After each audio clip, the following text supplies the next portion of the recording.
You or someone you love needs help for an addiction. Where do you turn? Foundations Recovery Network offers individualized treatment for the whole person. Our goal goes beyond short-term sobriety. We address substance abuse and co-occurring mental health issues together, providing a firm foundation for long-term recovery. The first step is often the hardest, but we're here with a free assessment, insurance information, and treatment options. Our confidential helpline is available 24/7. So call 877-714-1318 and discover the Foundations Recovery Network difference today.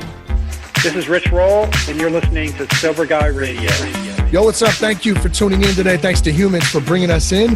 Thanks to you for supporting the show. I'm Shane Raymer. You're listening to That Sober Guy podcast. And today we're talking with my good homie, Phillip Wright. Phil is definitely one of the funniest dudes I know, and he's also a guy with one of the biggest hearts that I know, and he gives a damn good bear hug, that's for sure. Just ask my son Cash, Phil's little homie, and I'm going to introduce him in just a minute. First, before we do that, please check us out at thatsoberguy.com for past episodes and resources. You can also connect with us on Instagram at RealThatSoberGuy and on Twitter at Shane Raymer. Now, if you're listening to this via iTunes, Spotify, any of the other audio podcast platforms, and you want to watch the show live with video, you can go to youtube.com/thatsoberguypodcast. You can check the videos out there and make sure you hit the subscribe button and subscribe to the YouTube channel. We got the TSG merch store. We got some men's shirts. We got some shirts for the ladies, some hoodies, some coffee mugs. Always good to check those out. Help support us, support your recovery. Get your TSG merch. That's soberguy.com. You can go there and click on the store tab. And then what else we got going on here? I'm really excited to announce this. That Sober Guy podcast will be live at the Hollywood Improv with special guest Darren Prince, Brandon Novak, and more to be announced. And then the big homie Mark Saratella will be kicking it off with a little bit of comedy, which is going to be Off the Hook, and super, super stoked about that. And speaking of Mark, I just want to give him a big shout out and a big thank you for reaching out to help set this show up. We're going to have some fun. We're going to have some laughs, and we're going to spread the good word of recovery. So for tickets, you can go to thatsoberguy.com/live shows, or you can go directly to the improv site. It's improv.com/Hollywood if you want to go directly to that venue, and you can get your tickets there. All right.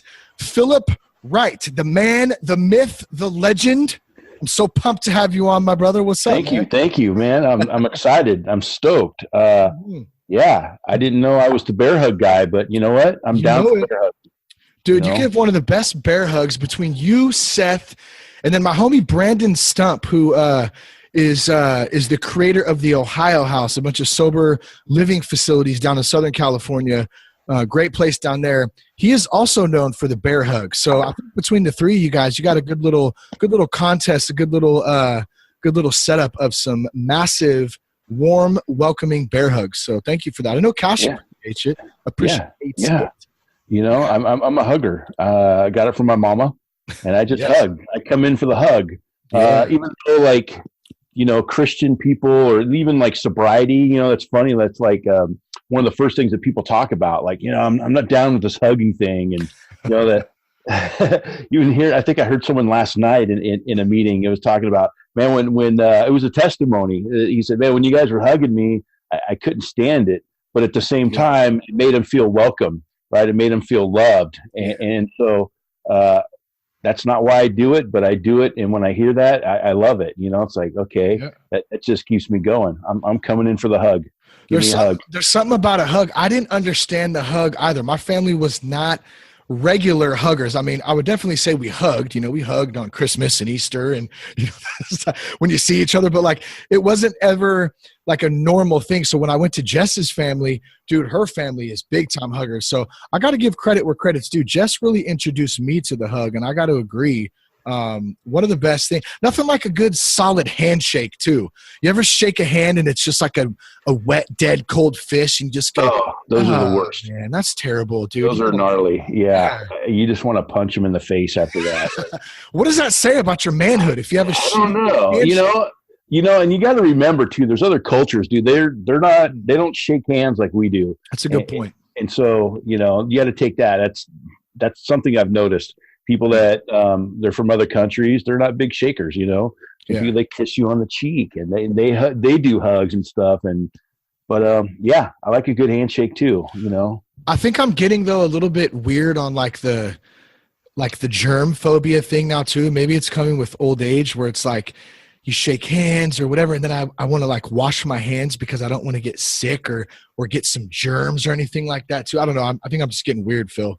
Yeah, you are. Yeah, I'm weird. You are, you know, with considering all the things. I mean, that's how I look at it. Like I was just a human trash can, you know, for drugs and anything. You know, it's like.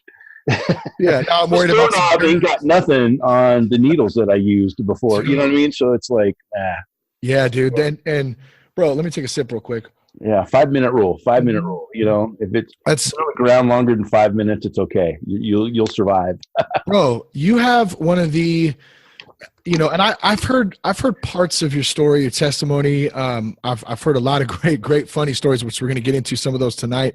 But dude, you had a long run, and you probably shouldn't have made it through some of the things that you made it through. So, you know, maybe we can kind of jump back a little bit. And for those out there who don't know you, maybe we can get to know you a little bit and just maybe take us back a little bit when you were a kid. And then, you know, what it was like growing up, and then how that led to, you know, to a life of on the streets eventually, and addiction. Yeah. You know, growing up, I was come from a family of divorce. My dad was around till I was 8, you know, and when my dad was gone, he was gone. You know, we had a hard time growing up, you know, got evicted out of apartments, you know, having sheriffs come, being totally broke. I remember even having a Christmas where we couldn't even, you know, with my mom, it was, I have a brother, he's 2 years younger than me. So it's my mom and my brother and I. And I remember being in this apartment in Concord where we were so broke, we couldn't afford a Christmas tree. And so my grandma, she came over, she had like this Christmas decoration. It was like this paper mache tree thing that she put like on top of, you know, we had one of those old school stereos. It looked like a dresser, you know, and so, you know, like you open up the top and there's a turntable in there, you know. I'm old, guys. I was born in 70. So, yeah, this is, I think this is around 1979, 1980. And so that was our Christmas tree, this little paper decoration. That was it. And, you know, we had a hard time. I remember being so, my mom couldn't afford presents. So she got us like one present each. That was it. And we lived in this apartment complex. And I remember getting these knocks on the door, you know, and there's the kids and they're wanting to see what we got for Christmas. And we were so embarrassed, man. We did not even answer the door, you know, and man, we were just like, we're ashamed. I mean, that's how bad it was growing up, you know, after the divorce. But let me give you the bright side to that story. We got this one loud knock, you know, and it wasn't like any of the other knocks. It wasn't the kid knock, you know, it was this grown man knock. And we opened up the door, dude, and my mom just started crying. And so we go to the door, and it was a firefighter from the church that I guess they knew we knew we didn't have nothing. And man, the whole back of his pickup truck was full of toys. Wow. So what started off as the worst Christmas ended up being like one of the best. But you know, I thought you were gonna say it was Santa, but that's even better, man. Just yeah, you know. Yeah. So, no, it wasn't. Yeah, we didn't even have a chimney. Yeah, he couldn't have made it in. We lived in the hood in Concord, man. It was rough. It was a rough apartment complex. But anyways, you know, so we partied. We partied to, you know, all our friends, you know, everybody smoked, everybody drank, everyone's, you know, everyone, if you had an older brother, he smoked pot, you know, I mean, it was just like this normal thing to smoke pot and drink beer. And that's what it was. That's all I knew growing up. That's kind of what you saw growing up all around you. So I mean, that's how you made friends. I mean, that's who, you know, that's how you fit in, you know. That's just what everybody was doing, you know. So that's what the cool kids, at least I thought the cool kids, there were jocks and, you know, there's the different group types, but I just connected with the stoners, man, and we were potheads, and then if that doesn't last for long, that becomes when you have an addictive personality, that's not enough, you got more, and so next thing you know, you start doing coke. Next thing you know, we're doing crank, and how old were you at this time? Oh man, I was 14. Dang. 14 years old. 14 years old when I first did coke. It's a young mind. Yeah, but it was, it's just what we did. That's just how it was back in the 80s. Everybody partied. And it was definitely like the coke era, the 80s, Miami Vice, and there was. Then you hear the stories of crack. You're like, man, I'll never do crack. Yeah. And one of my homies is like, dude, I got some crack. Like, all right, let's do it. I swore I'd never do this. Screw it. Let's do some crack. All the things that you swear you'll never do, you end up doing, and for one reason or the other, because you're just curious, you're like, oh, I'll try it. Yeah, sure. Next thing you know, you're smoking crack. And then next thing you know, you're carpet farming for a piece that you might have dropped, And it's watch out. Oh man. Get the flashlight out. I had a friend. We would get drunk, and usually this is how it started out. We'd get drunk, and then once we're drunk and most people would go home and stuff, we would take it to the next level. Hey, dude, let's go get some coke. Let's go get some crack. We'd go over the hill, we'd go to Pittsburgh, and man, we'd been I don't know how many times we got ripped off, over there. But it's just one thing leads to another. I was actually let me fast forward. That's just what it was growing up. I did get to a point though. I would drink so much by the time I was 21. I actually was sick of drinking, and I checked myself into a rehab. Really? Yeah. I was drinking so much. I'd buy a case of beer a day just to make sure that I had at least a 12-pack for myself. So I knew my friends would want some, and I'd get a fifth of Jack Daniels. Wow. That's what I drank at 19 years old, 20 years old. It was brutal. So that's when I first got sober in 92, went into rehab. Man, I felt great, dude. Life was good, but I didn't surrender all of it. I was still smoking weed. I thought alcohol was just my problem. I don't have a problem smoking. I just need to quit the drinking, because when I start drinking, the next thing you know, it's one beer, then I'm thinking about the next beer, and then I'm thinking about a crack pipe, or then I'm thinking about a line, or I'm thinking about something, And so if I just cut out the drinking, I'll be okay. Yeah. So. It's funny how alcohol does that too, because I never wanted to do coke. Really, well, I can't say never, but it was definitely less that I wanted to buy coke or do more drugs when I wasn't drinking. But as soon as I would start drinking, just like you said, one beer, and then it's like, boom, well, I'm definitely having another beer, because who drinks just one beer?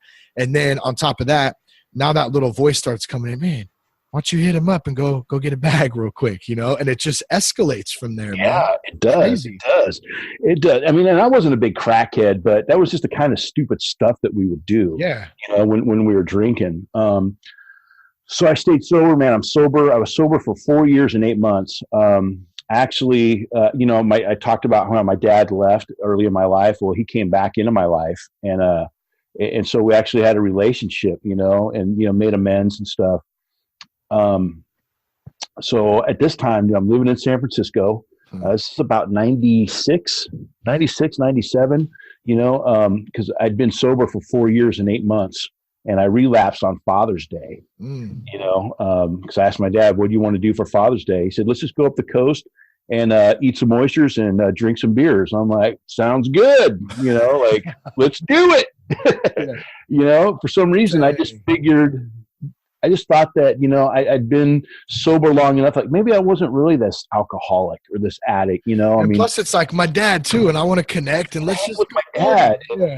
Yeah. My dad doesn't know the mind of an addict. He's like, look, you can have a beer. There's nothing wrong with drinking a beer, like it's American, if you don't drink a beer, you're not American. Have a beer and eat a steak and shut your pie hole. Yeah, shut your pie hole, damn kids, just that's how my dad was. He's just really rough around the construction guy, super manly man, huh? Manly man. I mean, he's very alpha male too. Yeah. So when he's in the room, man, it's really all about him, and pretty much anything he says goes. And it's funny, man. I'm going to be 48 this year, and I'm still that way around him. If he says go do that, I'm like, yes, Dad. Dang. Dude, that's funny. Like how how we're because we're conditioned really at a young age or programmed, or whatever word you want to use. Like what I've continued to learn is about, it's like unlearning stuff. So like just what you're talking about, like going like that vibe that you get when you go around your pop or whatever, or like the programming that we automatically go into this mode. And it's like, how do I, instead of learning all this new stuff, how do I unlearn how to not be like that? You know what I'm saying? Like that's some crazy stuff. Yeah. Here's the thing that's cool now. Now I can set up boundaries. My dad, I'm a Jesus guy. I'm all about Jesus. I go to church. I love church.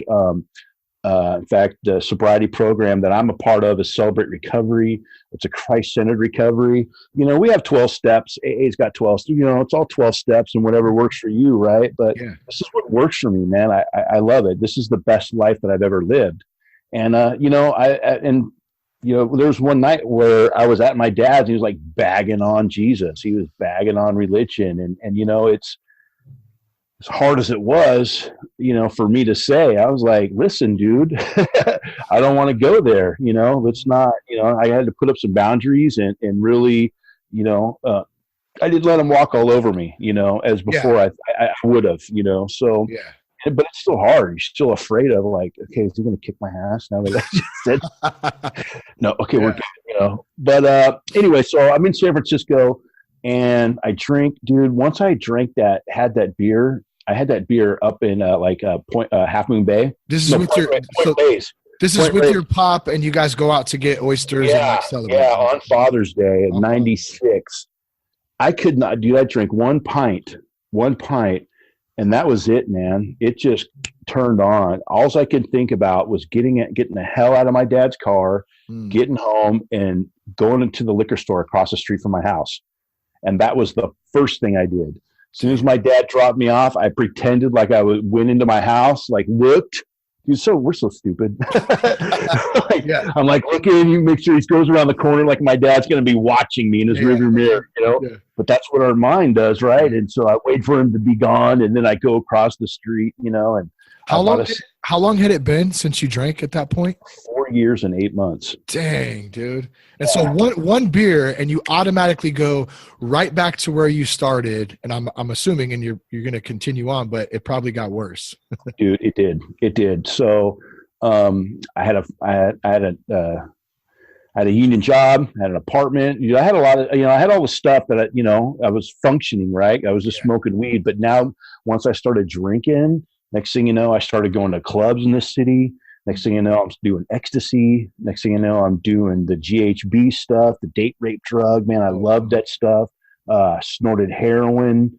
It was just like anything that came along my way. And that's really when I was introduced to crystal meth, and it was like introduced to me as like, oh, this is the purest form. It's clean, they really sold me on it. Like, oh yeah, because I don't like crank, I don't like tweakers, oh no, we're just clubbing, and oh okay, and that's when I smoked my first bowl of meth, and dude, it was just on from there. And so my life just, you just get one circumstance into the next. I got kicked out of my apartment. I slept under a bridge there in San Francisco. That was weird, dude. It was raining. Now, this is kind of a funny story. I don't know why I'm sharing it, but share it, baby. Share it.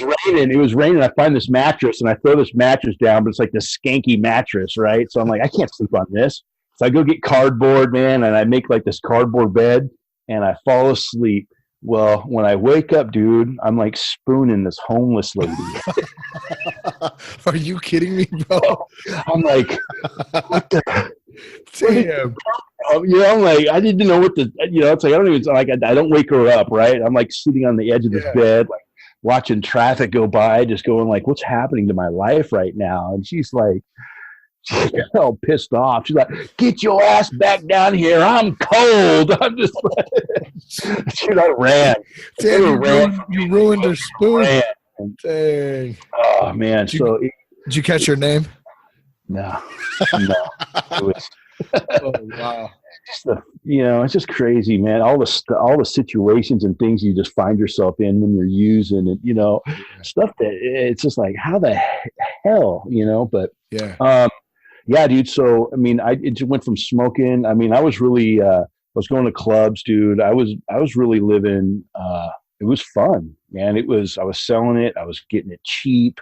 And, and that was, so that was going into my 30s. I was thinking about it the other day, like all of my 30s, man, I was high, man, the entire, my 30s. So, like I was saying earlier, all the things that you said that you'll never do, you end up doing.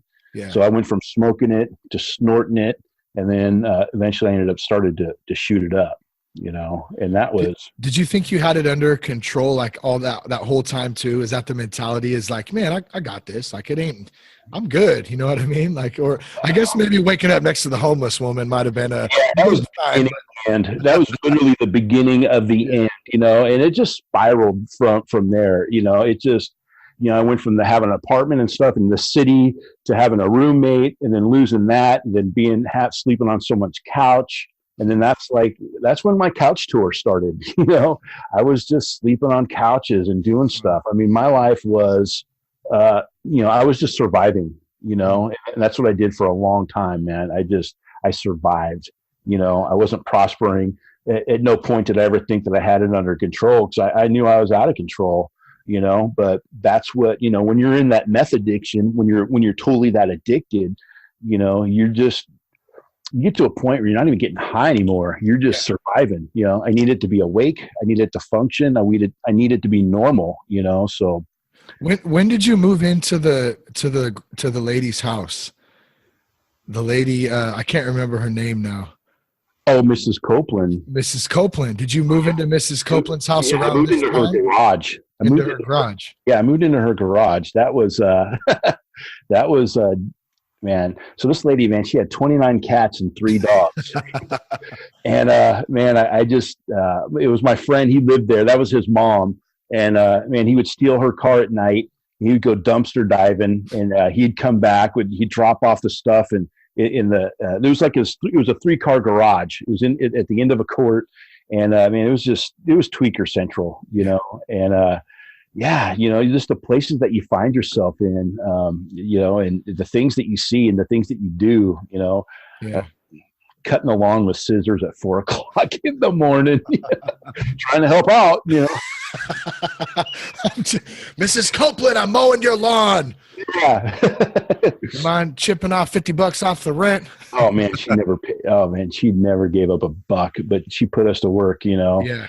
Yeah. So it's kind of funny too. Like, here's this lady, and like you guys kind of help out around the house and you help her and stuff. You kind of probably keep an eye on her and stuff too. And at the same time, you're just living your life, and it's kind of one big, somewhat happy family in a sense, right? Yeah. To an extent.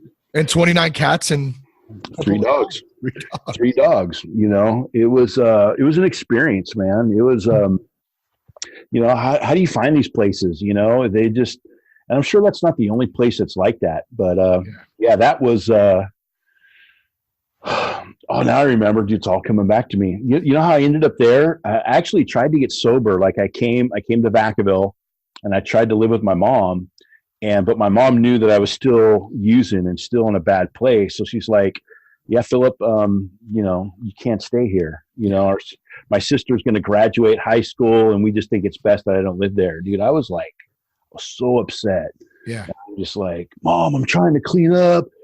She's like, well, you've made your choices. That was like the first time like I had to, own up to the decisions, right?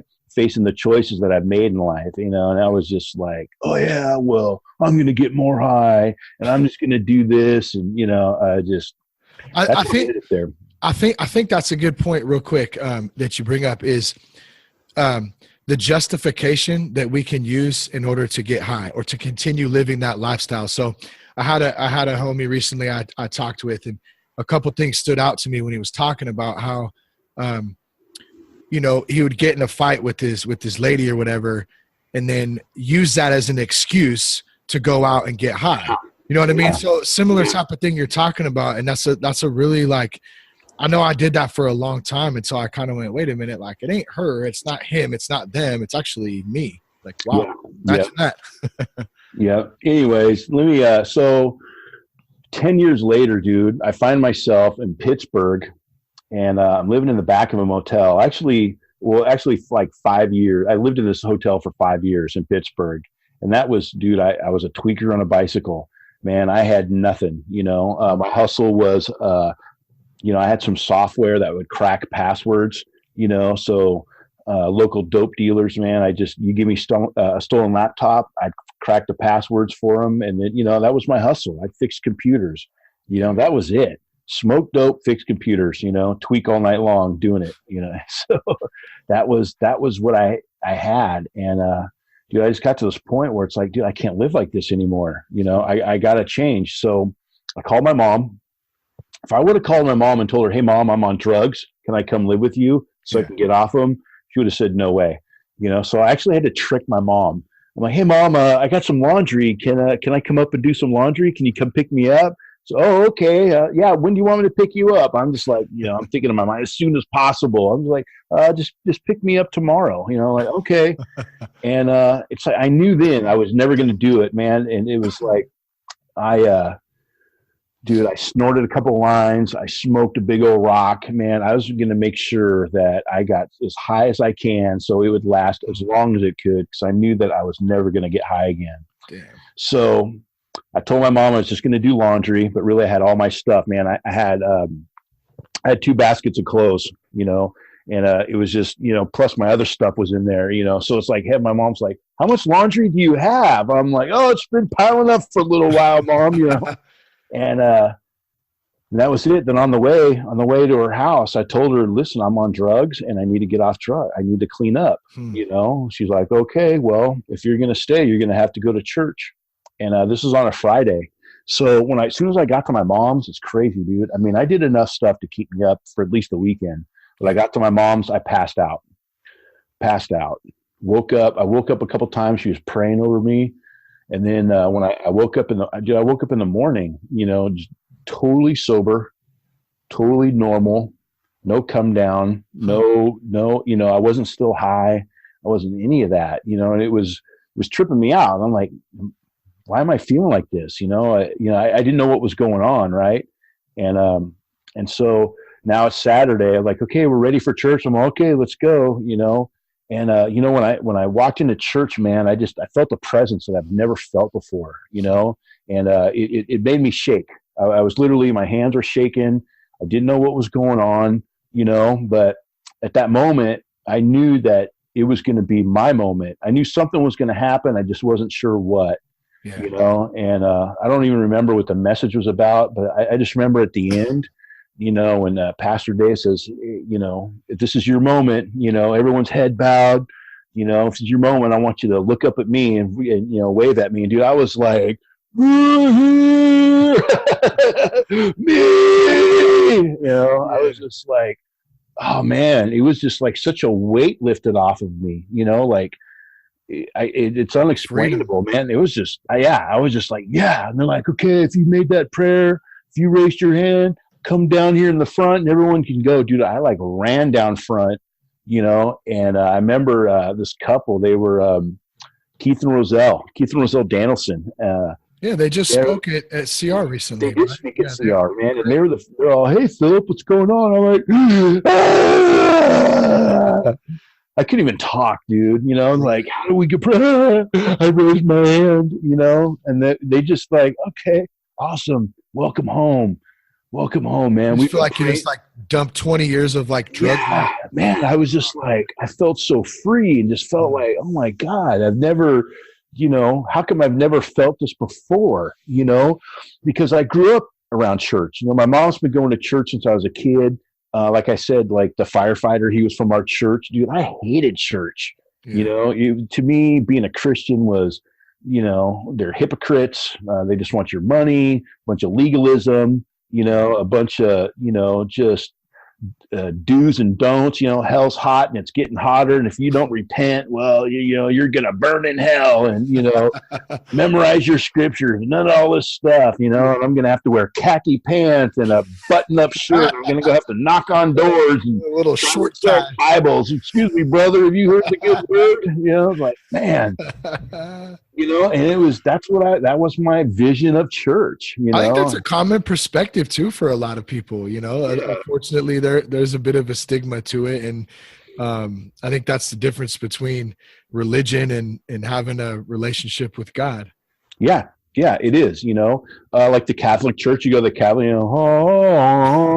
stand, sit. You're doing a religious act. None of that's in the Bible. It doesn't say to do that. I went to a Catholic service. I'm like, where the hell am I? What am I doing? I couldn't keep up. There was so much stuff. And knowing what I know now, that's just a bunch of religion. And man, God is awesome. So like I said, I went to. It's funny, man. I tried going to some different churches. When I was still high, I'd go to churches to get free food, and so, I went to some Black Baptist churches. There's some Holy Ghost, hanky waving, amen, hallelujah, Jesus. Come on, let's go, brother. Dude, the Baptist church is right on the corner here by our house, man. And they rock out on Sundays, man. They're like, there, yeah, Jesus. Ooh, yeah. Ooh, you're just like, I love it too, man, because all the people that go, man, they just come dressed to a T too. Like, they're looking legit. They got 5-star, top notch, you name it. Dude. Yep. Always super cool. The Joneses for sure. They looking good. But that's what I thought church was. Yeah. And the first time I actually had an encounter, I actually had an experience, right? And so it was so freeing, man. It was so uplifting, and it was just all these things. The main thing, it was just the freedom, just the weight that was lifted off of me. And so looking, knowing what I know now, that when I woke up, God had delivered me from my meth addiction. I've never had the desire to ever go back. I don't struggle with that desire to get high again. I'm not saying I don't have struggles now, but it's not that. It's not that. And I thank God every day for that, for delivering me. And so that's how it was for me. I had an encounter with God, and he rocked me. He rocked my life. But then there we are. Yeah. Now what?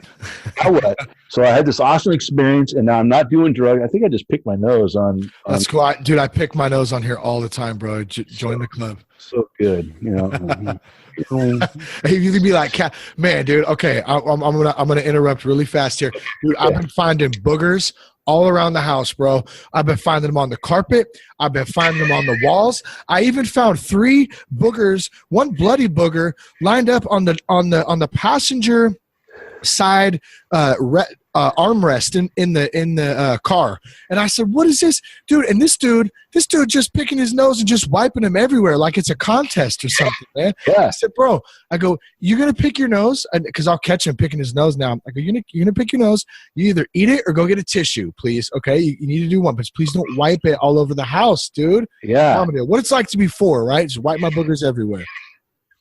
Raising boys. So I had to get that off my chest real quick. Sorry. You flicked a booger. Come on, bro. I still roll boogers. What a hypocrite I am too. I don't eat them or wipe them on my carpet or anything. But yes, there's nothing like rolling up a good booger and flicking that bad boy across the room. You have to. It's just part of being a man. It is. Dude thing. So what next, man? So you go through all this stuff, man. You get saved, and then you're right. It's like, wow, I had this powerful experience like I've never felt before. And then, like, now what? You know what I'm saying? Like, so yeah, you still have the mentality, right? I still have Phil, who's 40. I'm 40 years old at this time, and I'm 40 years old, and I still got the last 14 years of my life, of me being addicted, having that mentality and having, living life on the streets, surviving, sleeping on people's couches, and that stuff, it carries with you, and that's what you need the program for today. That's what you need the steps for, so you can have the tools so you can work on your character defects, because all the addiction stuff, those were side effects of what was really going on. I was doing drugs and drinking because I wanted to be accepted, right? When my dad left, I felt rejected, right? So here I am, I'm rejected. I didn't know.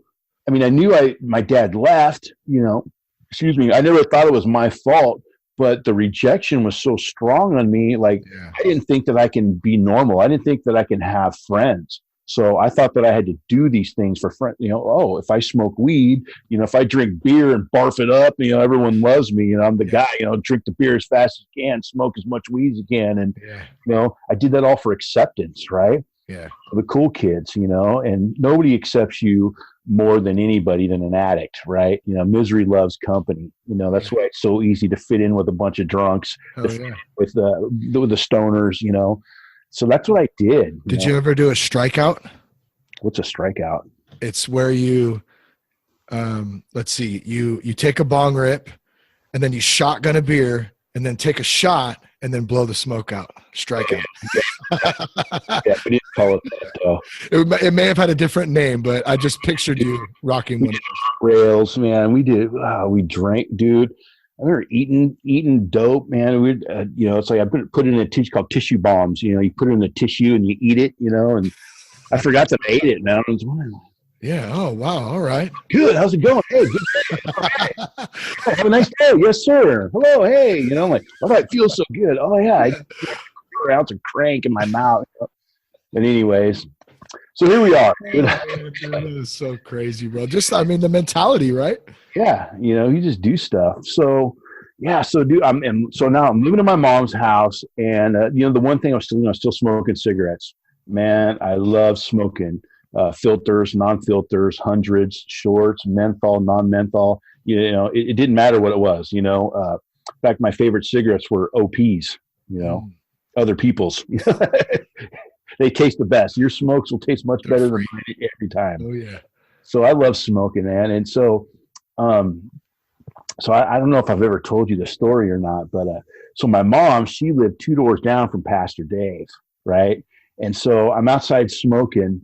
And I think I'd been saved for like 2 weeks, maybe 2 weeks, and so I'm outside smoking. I see Pastor Dave, he's leaving, and I'm waving, hey, Pastor Dave, hey, and he's like doing something with his hair, and he waves, and I'm like, whoa. You thought he flipped you off? Bro, you just flipped me off? What the dude? Man, I'm chain smoking. I'm like, maybe he's gonna come back. I'm ready, man. I'm ready to throw down. I'm all that mother, dude. The pastor just flipped me off. What's up with that? The pastor of a 3,000, 6,000, however many people. I don't care who I don't care who this guy thinks he is, dude. You flip me off, dude. I'm gonna beat your ass, right? You disrespect me. Man, like my feelings got hurt, really. Yeah. Right? That's when we get angry the most, right? When our feelings get hurt, but we're too, for sure.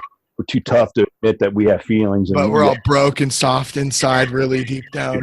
Feelings, But so that's how I'm going to act out, right? You hurt my, I'm like, hey, you hurt my feelings. That's it. I'm beating your ass, And I'm just like, I'm going to kick Dave's ass. That's what's going to happen. And so I'm outside. I'm waiting for him to come home. Probably an hour go by, and I'm still pissed. I'm still doing it. This is going to happen. This is going to really happen. I'm going to kick Pastor Dave's ass when he comes home because he flipped me off. He ain't going to disrespect me. I don't know who the hell he thinks he is. My parents come home, and my mom, it's Mom and Ray. My stepdad's always been Ray. It's never called him Dad. It's always Mom and Ray. So Mom and Ray come home. Hey, Phil, what's going on? I'm like, I'm waiting for that Pastor Dave dude to get home. They're like, oh, what? Why? What's going on? They just knew by. You had the look. had to look, you know, and I'm just waiting for that bastard Dave. You know, like, well, why? Well, what's going on? Tell us. You know, I'm like, he flipped me off, you know, and I'm gonna kick his ass when he gets home.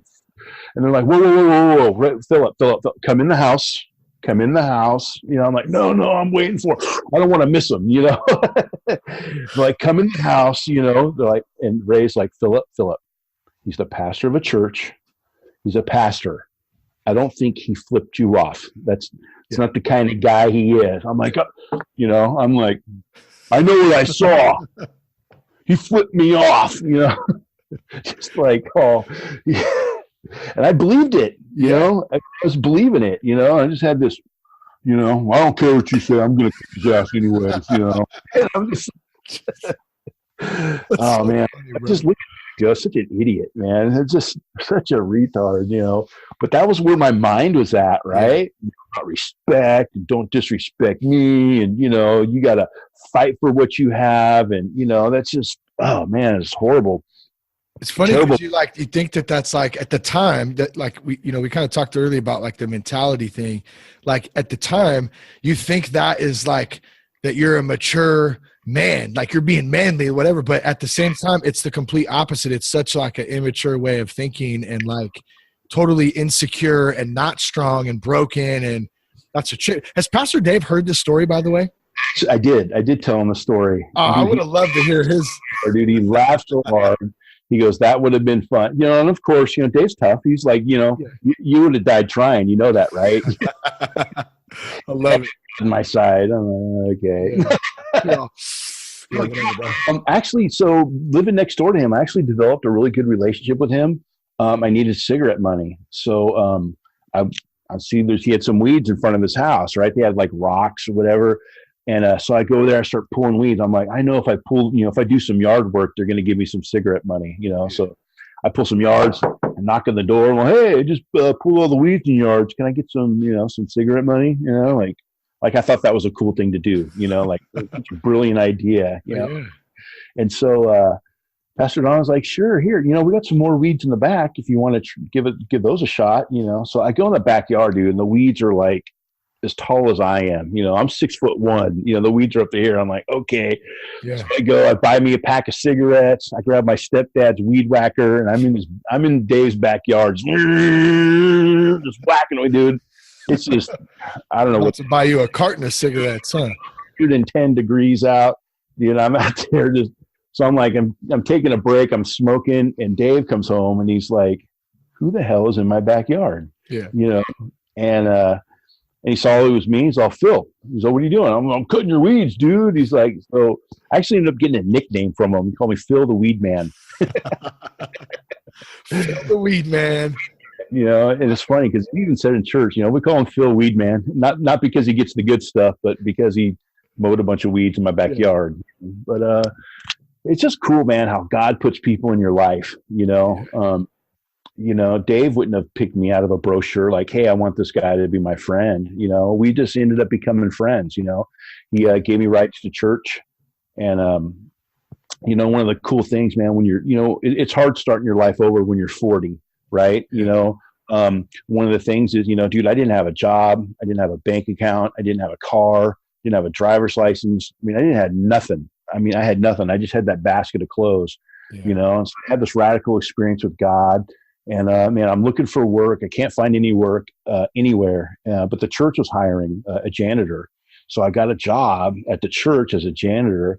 And you know, that doesn't sound like much, but for me, it was everything.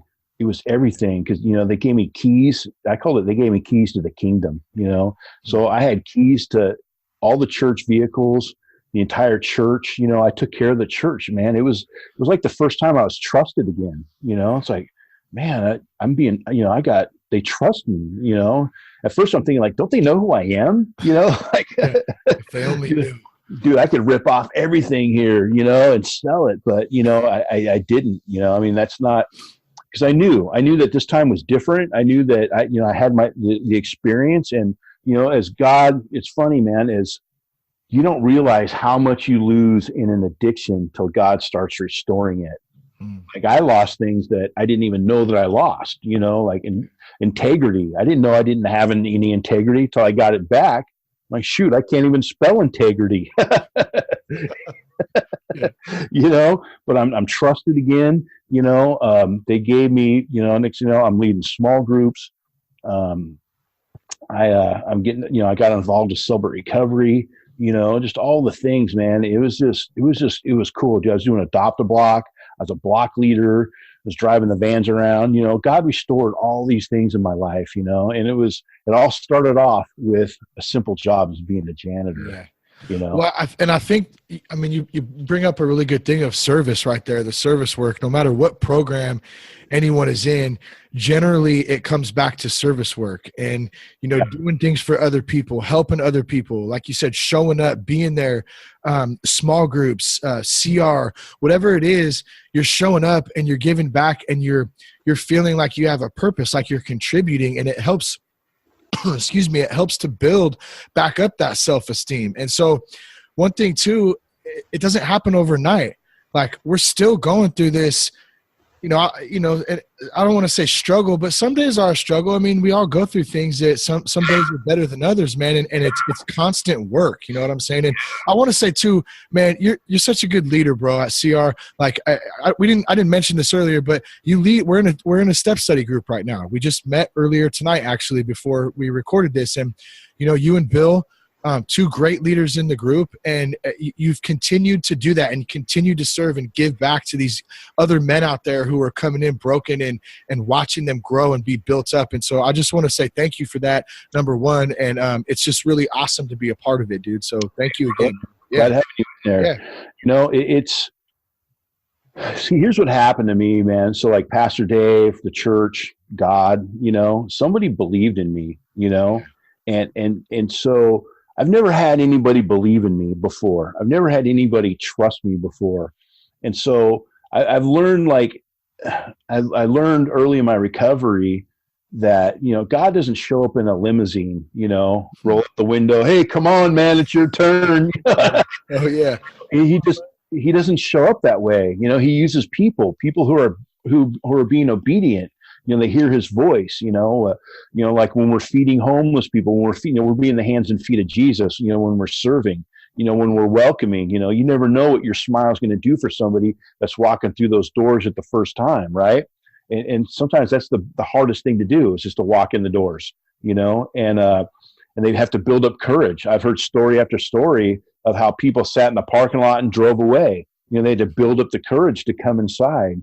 But then when they get welcomed, it's like, wow, I feel like I belong here. Everyone's so cool. And, it's because, right, we build up these scenarios in our mind, how things are going to go down, and, it's going to suck, or people are going to judge me, or no one's going to understand me. It's all going to be a bunch of women. There's going to be no guys, or there's going to be no guys, no girls, we have all these what's the word I'm looking for?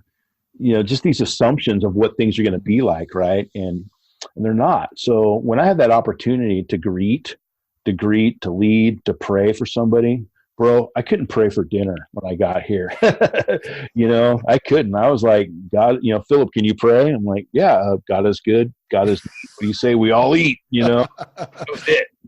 That's all I got, God. That's it. Yeah, man, for now. When you're going to church and, you're in your recovery, you want to learn how to pray, right? Right. That's, they say, hey, pray more. Okay. Well, how do you pray?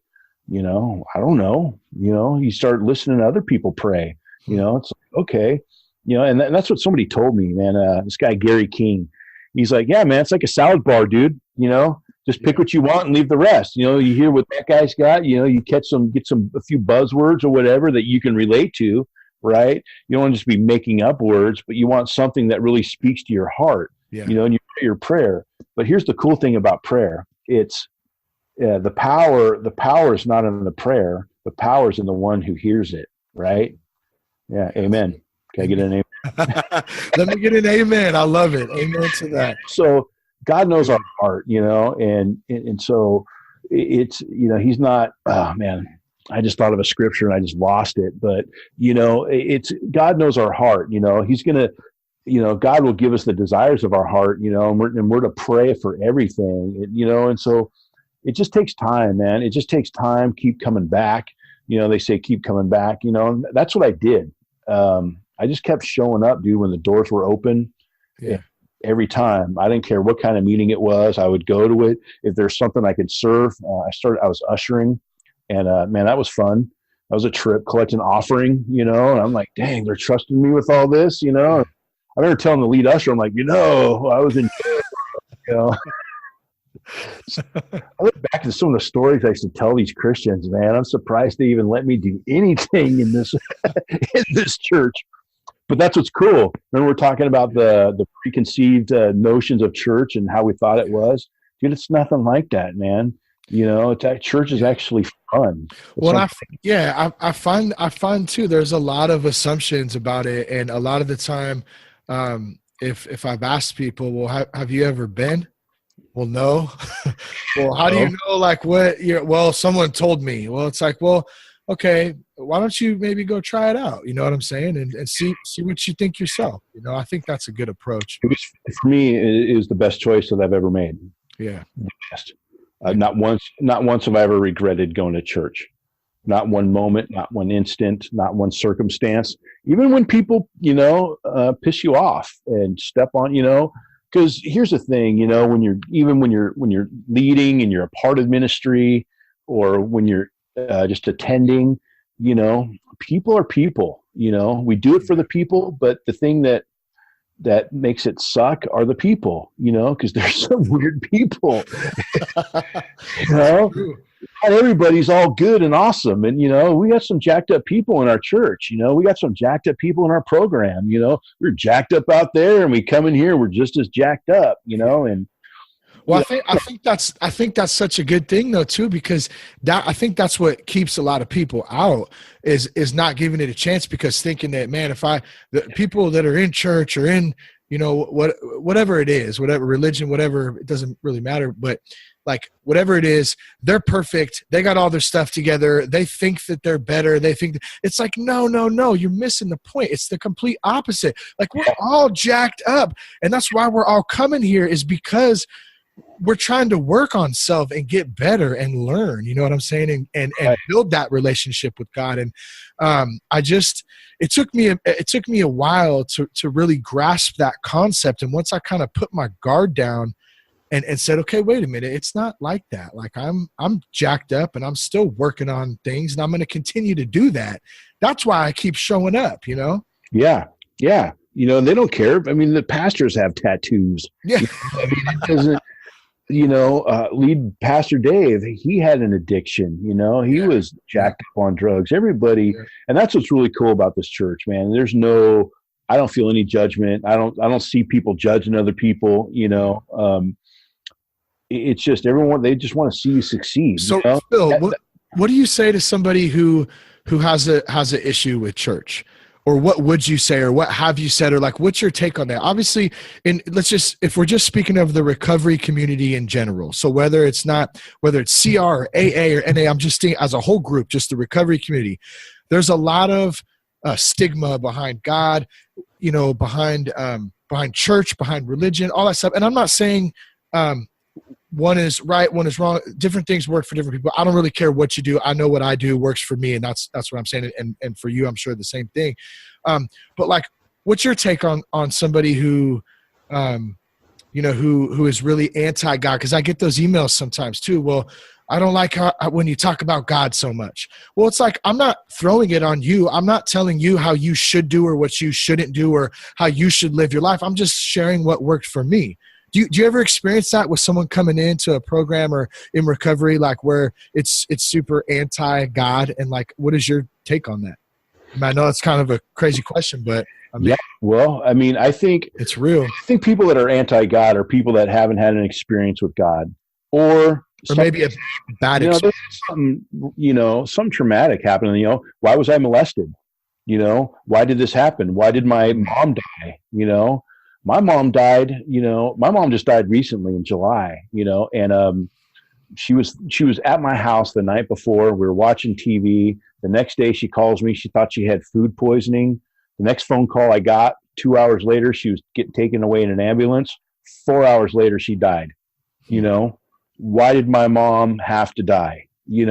And so I could shake my fist at God, I could shake my fist at all kinds of stuff, right? But she just died, it doesn't mean that God did it or God allowed it or God, I think that people put those, look at all the hunger, look at all this and that that's happening. You can't tell me there is a God. Well, it's like, I know there's a God because I had an experience with God, and I think the people that hate church, so what would I say? I think your first question was, what would I say to somebody that doesn't like church? Well, I think that you haven't been to the right church yet, because there's a lot of jacked up churches. There's a lot of jacked up people. There are people that just want your money, so there's, you learn some words, you learn some things becoming a Christian. There is no anointing. There is no Holy Spirit. There is no, there's no favor, there's no blessing. There's places that do not have the blessing of God, because they're not putting God first. I know in my life, in my finances, you tithe. Yeah, I do. I give him the first and the best, because God gave his first and only son to me, for me. He died on the cross. That's what I believe. I believe Jesus died on the cross for me to save me, and so it's just, one of the scriptures in the Bible that talks about, this is the only thing that you can test God on is like with your money, so people get really hung up with money, and he says tithe and watch, I will double it. I will, what you give comes back to you, but God wants a cheerful giver, and so we tithe and we're blessed, my wife and I, we tithe, we're blessed. I'm part of a church that's awesome. I've been in some jacked up churches, and I've been the victim of some messed up stuff in churches too, and so I know that it's people. It's the people that are jacked up. It's the people that hurt people. It's not God hurting people. So, I don't know. I believe everyone's got the right to believe in whatever God they want to believe in, or but my God is faithful. My God, he hasn't let me down. Like I said, I'm living the best life that I've ever lived. Yeah. Right now. So let's kind of move into that, man, before we kind of go on the tail end of this conversation. Like, what is life like today, man? I know you've hit on a couple things already, but I know you've really had some amazing things happen, man. You found your beautiful wife, Charlotte. I know that's been a huge turning point and huge moment in your life.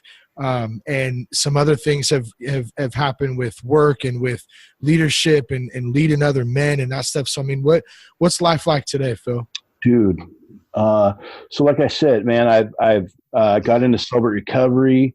I ended up, we have multiple campuses. We have a Napa campus. There's a Father's House, East Bay, Father's House, Napa, Father's House, Roseville, Father's House, San Francisco, the church has grown. Yeah. And, in Napa, they wanted a celebrate recovery. So I actually went out there and started a step study and raised up a bunch of leaders, and we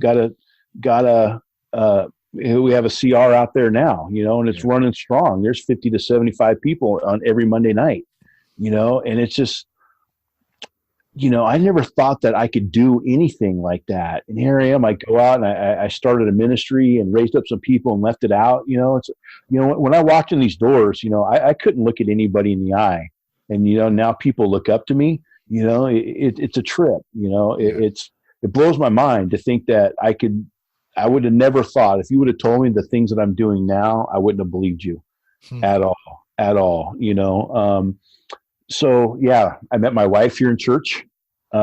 Totally. It was so awesome, dude. They actually let me propose to my wife in church. I was there. Jess and I were there. That's right. You were there. And it's funny. All the pastors like, are you sure she's going to say yes? That's an important question. I think so. I hope so, and we did, I've lived, since I came to church, dude, I've lived my life. I'm an open book. I live out loud, I'm not afraid to tell people I'm a Jesus guy, all the things that he's done. You want prayer, man, I'll pray for you. If you want prayer in church, you want prayer over the phone, through a text, in the supermarket, in the express lane, in Costco, I don't care. I'm going to pray for you, and so I know prayer works, and I know how encouraging it is So I'm a prayer guy now. I never thought that I would be a prayer guy. I pray every day in the morning with my wife, and, doing that with my marriage, man. It's just, I think just being saved and having a relationship with Christ and being in church and involved in church has helped me to be a better husband, learning how to put things in place, So I met my wife, dude, I have a house, I got a job that I was praying for a job because when we first got married, I was driving Uber, Yeah, I remember that. That's all commission, dude. It's just, man, long hours driving out into San Francisco. The only way to make money in an Uber is in San Francisco. So unless you like driving out in San Francisco every day, it's not a cool gig. Bro, I would drive my car off the pier into the water, I think, if I had Dude, to. it was just, yeah, I wanted to sometimes. I did. Met some cool people, though. Saw a lot of cool things, but still, that doesn't make up for it. But, I was praying for a job. It was actually when I was tithing. I'm tithing money that, it's like, man, we're on a really low budget. And we were coming out of, we were doing the 21-day fast. That was one of the things I was fasting, which is something I never thought that I would ever do. Was fast. Like, what the heck is that? Like the only time you fast is when you're on dope, man, because you don't want to eat. I fast when I go to bed, and I wake up, the fast is over. That's time to eat. Yeah, and it's time for break fast. Breakfast. Anyways, I got a phone call. I got a phone call from a company that I used to work for. They're like, "Hey, we have a supervisor position for you. Are you interested?" I'm like, "Well, let me think about it." Yes. God gave me a job. When can you start? I'm a leader. So I'm a leader at CR. We lead, we're not leading any small groups right now. We're kind of taking a break from that, so we're just attending. You got to learn to have balance in your life. But I'm actually leading a missions trip to the Philippines. Yeah, that's right. Well, you're going back. So this is your second trip, right? This is my second trip. Yeah. And so I was able to, on my last trip, I was able to go into the Bahal District Jail. Dude, they line up, man. They call out, they blow their whistle. Everyone goes in their cells and they come out. And then I got to speak to them. And then they all sing this song to welcome me. That's so crazy. Then I got to share my testimony. Nice. And dude, I asked everyone, if you want to get saved, man, they all raised their hands. And then they wanted me to sign their Bibles. I'm like, I didn't write the Bible, I just think it was just so weird. But this guy, he goes, I want to remember every time I open my Bible, I want to remember your story and how it inspires me. I'm just like, dude, I'm in tears, man. I'm like signing it, so I'm just writing encouraging words. But, I was just a tweaker on a bicycle, man. I had a basket of clothes with nothing, and now, like I said, I'm living the best life that I've ever lived. I go to church. I love it. I get to serve. I love it. The more you serve, you actually think that you're out there helping them. You're actually helping yourself. You get more out of it than they do. It's humbling. It just wrecks you, man. It wrecks you. It does. It's awesome. That's that saying, right? To keep it, you got to give it away. I always love that one, man. You do. You do. Don't just, it's not, sobriety's not a spectator sport. Yeah. You don't just sit back and watch things happen, man. You gotta get into your books. You got to do your homework, man. You got to serve. You got to fill up all that time. You think about all the energy and all the things when you're using, or even just drinking. How much you made time for drinking. You made time to get high. That was your number one priority, and that's how you have to treat your sobriety too. Yeah. Shoot, if you can just do a quarter of what you put into getting high, man, you'll make it. You'll do all right. For sure. Read your Bible. Shoot, You read your Bible, you know more than half the people that are even going to church. It's just, it's funny, man. But you when you start reading the stories and they start making sense to you, you start to relate to them. It's cool, man. I never thought that I would like the Bible or I'd like stories in the Bible. So I know I'm all over the place sharing all this stuff. No, you're good, man. You're good. Before I forget, I wanted to give an official shout out to our step study group. I thought that it's such a cool group, man. I know I mentioned it earlier, man. Just appreciate you and Bill leading it and just wanted to say what's up to those guys in case they tune into this, man. It's good. Do you remember everyone's name? Man, I don't even want to go around the horn. Oh, you go ahead, man. Go ahead. Do it, man. We got Big Jake, right? Yep. We got Big Jake. We'll just do first names. Big Jake, Yeah. Shane, Big Kev, Yep. right? Doug wants a hug, man. Hugo. Doug's this older guy, and he's just awesome, man. He's, you know, and that's what's cool, man, is we just get to love on people, you know, and he gets to feel a part, man. He's a part of something now. And that's how I feel now that I'm, you know, it's like I'm a part of something that I've never been a part of before, you know. Sure. I have a purpose in my life, you know, and I know what that is. Okay. And then we got Brian, we got Hugo, and we got Jason.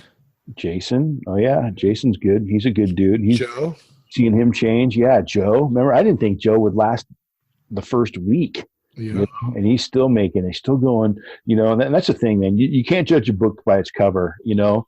And like you said, you know, oh, see, there's a church guy judging people. Well, you know, you just see guys, and it's like, I'm thinking, man, you know, we give them the benefit of the doubt for sure, and we're going to believe the best for them. But in your mind, you're like, I've seen guys like this come and go, and this is one of the guys. He's going to come and go. You know, well, I think that's good though. Like, we're human. That's the thing. Like, yeah, you know, we go to church, you know, we work a program, Celebrate Recovery, but like, we're human. Like, we're flawed human beings. Like, and that's just the way. Like, I'm not. You know, I'm not always on my best. That's for sure. You know, I try, but. Yeah, you know, you just want to. We want to be better than, you know. I'm much better than I was when I first walked in these doors. Yeah, for sure. Have I arrived? No. You know, it's a journey. You know, the road to they call it the road to recovery. It's a road, man, and we're going down that road, and so that road's got twists and turns, and you know, it's not just smooth sailing. You know, there's. Don't you think you have arrived? And I've seen it, man. I've seen it where guys they come in, their marriage is on the rocks, and you know, they clean up, you know, and their lives get, you know, they get their marriage back together, and they think they're fixed, you know, and then they go back to doing the same thing that they were doing before, and everything falls apart on them, you know, and it's sad. But once you think you've arrived, or once you think you're fixed, man, that's a huge red flag. I was just going to say, a huge red flag. Yeah.